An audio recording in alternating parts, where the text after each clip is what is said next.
Hello friends, मेरे भाई बहन, मेरे सखी सहेली रंजू पांडे चैनल पे आप लोगों का बहुत बहुत स्वागत है। सबको मेरा नमस्ते, मेरा प्रणाम, मेरा राधे राधे।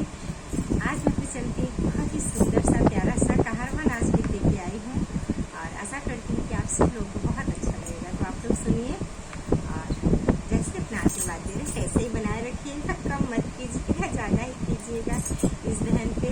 और आप सब लोगों को हमारी तरफ से बहुत बहुत धन्यवाद और थैंक यू भी बहुत सारा।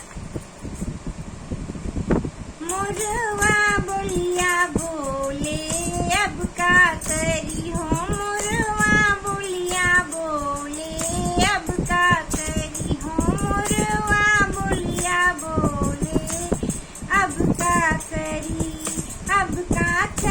हो बहनी, अब का करी हो, अब का करी बहनी, अब का करी हो।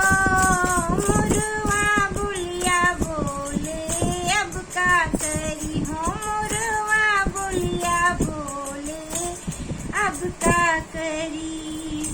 जब हम भैलनी 5 बरिस के, जब हम भैलनी 5 बरिस के, 5 बरिस के, 5 बरिस के, बाबा कैले बियाहवा अब का करी हो, बाबा कैले बियाहवा अब का करी। मोरवा बोलिया बोले अब का करी हो, मोरवा बोलिया बोले अब का करी। जब हम भैलनी 8 बरिस के, जब हम भैलनी 8 बरिस के, 8 बरिस के, 8 बरिस के, सैया मांगे गवनवा अब का करी हो, सैया मांगे गवनवा अब का करी हो। मोरवा बोलिया बोले अब का करी हो, मोरवा बोलिया बोले अब का करी।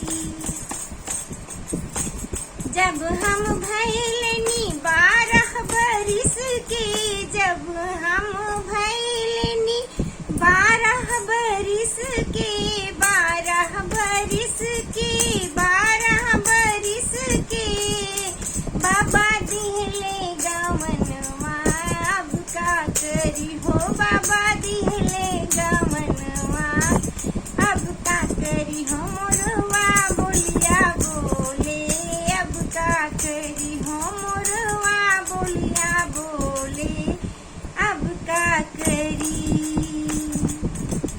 जब हम भैलनी 16 बरिस के, जब हम भैलनी 16 बरिस के, 16 बरिस के, 16 बरिस के, जब हम भैलनी 16 बरिस के, सैया लाए सवतिया अब का करी हो, सैया लाए सवतिया अब का करी हो। मोरवा बोलिया बोले अब का करी हो, मोरवा बोलिया बोले अब का करी।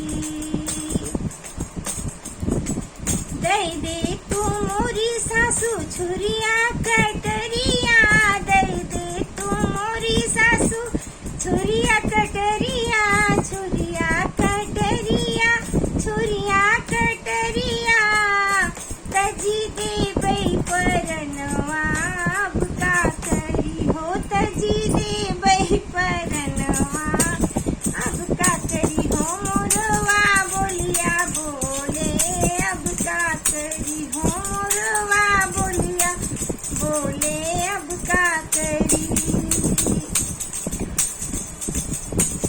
काहे कहो बहू तजबू परनवा, काहे का मोरी बहू तजबू परनवा, तजबू परनवा हो, तजबू परनवा, चली जाओ नैहरवा अब का करी हो, चली जा तू नैहरवा अब का करी हो। मोर